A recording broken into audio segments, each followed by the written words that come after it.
Hey, what's going on, everybody? This is Justin Milburn. I'm right here after the Back Pew Comedy Show, and I'm with the actual creators of this whole show that actually put it together. And I got Mr. Carlos Wallace and Mrs. Lisa, what's your last name? Valadez. Valadez. So, what are the feelings right now? The show is over with. You've seen what you set out to be, actually prosper and be here. What are the feelings right now? I'm a little bit overwhelmed. The expectation level is really high. I mean, you guys been to my shows before, and so I expect it to be a good show, good numbers, good turnout, and we met the expectation and greater. I mean, I can't say enough. Had a great team behind the scenes that people don't really see. Everybody see the comics, but there's a lot behind the scenes that people don't see. You don't just put your name on the marquee and people show up. I'll be glad when we get to that point, but until we get there, it's a lot of us. It's a lot of grassroots effort, and I want to first say thanks to everybody that had anything to do with that. Man, it's a lot of too many to name, and I don't want to leave anybody out. Yeah, definitely. And Lisa, how does it feel for you? I know that you were actually creating this whole Back Pew and comedy show. What are some of the things that you deal with, to make this show actually come together?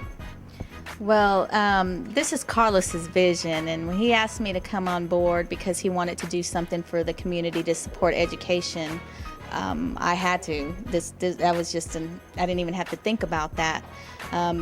Our public education system here in Houston is in great need of community support. And you always hear in cities or states, New York, LA, about the actors and so forth doing big community events to support the schools, and we don't have that here in Houston. So I can, when comedy for a cause, what a great concept. So when he asked me to come on board, that he wanted to do something for, kids, bringing families together, there was no doubt about that. I had to do it, and I was happy, more than happy, to see the families represented here today. The afterwards, we got great. Everyone was happy about what we've done here, and I'm just ready to continue this project in other cities, other states, and I just can't wait for people to know what it is that we're doing. Now, what was it that inspired this idea to bring education? I mean, it actually is a wonderful idea because I'm a teacher myself, so I can relate to the kids needing somebody to kind of get that common ground and knowing how it's okay to be smart. It's okay to get your education and still do what your passion is and what your love is, just like these guys, which is comedy. So what was it that inspired the whole going into the education? Well, first, my mother was a school teacher, so I was raised in the house with a school teacher. My grandmother was a school teacher. Several of my family members, both in Houston, Dallas, throughout the state of Texas, and but education has always been important to me. My other group is 5 Degrees of Comedy, which two of the guys in that group on this show is Billy Sorrells and Blame.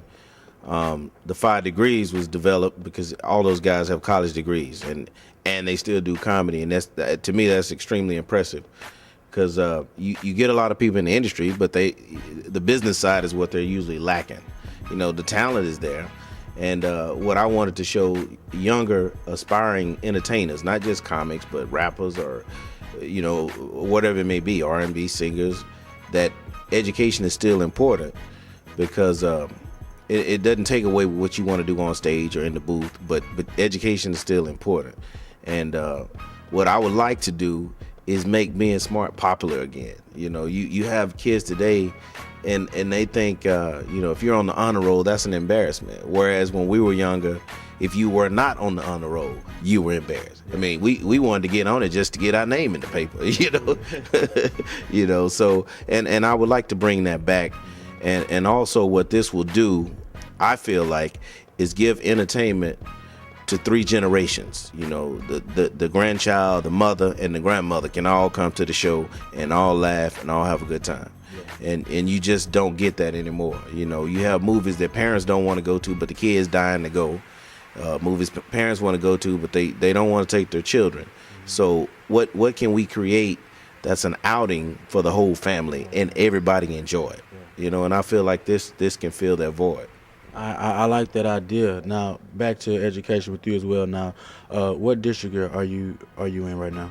I work for Alief Independent School District in Houston, and it is a minority, primarily minority district. It is a very transitional district. We have the most apartment dwellings in all of city of Houston, so there's always people in and out and in and out. It's important to me because those children that are there, we don't have a lot of parental involvement. So as reiterating what Carlos was saying, that a lot of our students see the limelight. They don't see the hard work that goes behind it. We're in a generation, it's unfortunate that everything is glamorized on TV where it comes to actors, rappers, comedians, and so forth, and they think you just get on stage and you make it, and you're making all this money. And I'm very happy that the group that we have are all college educated. And I do express that to the youth that I deal with. They know what I'm doing right now, and I think it's very important. Education is always first. So I do social work for that district, and I do see a lot of down more than up. And I'm very happy to be part of this because we're able to give back and we're able to support those types of communities, and they need it. And to be able to bring those students here, and they have their parents, like I'm performing at the Improv, the parent becomes involved, and in high school especially is where we lose our parents. Exactly. Parents become less and less involved in their children's lives, and that's when we need them the most. So especially at the high school point, especially when it's time to go to college. And I know for myself, when it was time for me to go to school, my senior year was probably the most difficult year for me going to college, because it's that transition phase from going from high school to college, and then it's a grunt work while you're in college. Absolutely. It's not going to be easy. So you said something about the behind the scenes work that you guys will have to do to actually make shows like this pop, make them hot.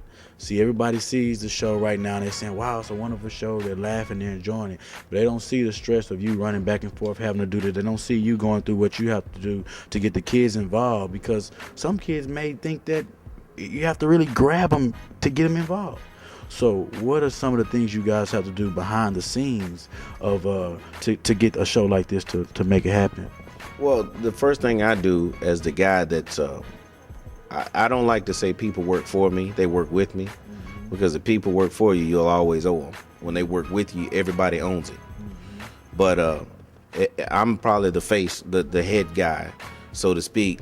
So the first thing I do is explain the importance of detail on everything. Mm-hmm. That's from keeping up with the ticket count, the making sure everything is spelled right on any promotional printed material. Lisa handles the sponsorship, so make sure we express our gratitude and appreciation to every sponsor.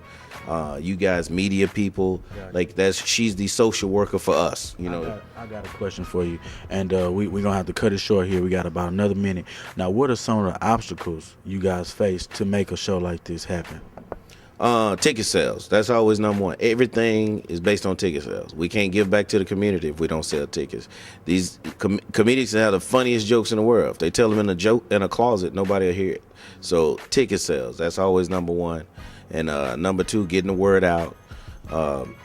That's pretty much it. Everything else kind of takes care of itself. Most definitely, man. I really appreciate the interview. Anything you all want to say out there to kids at home that's going to see this, parents and everything else at home, Facebook, social media outlets about this here?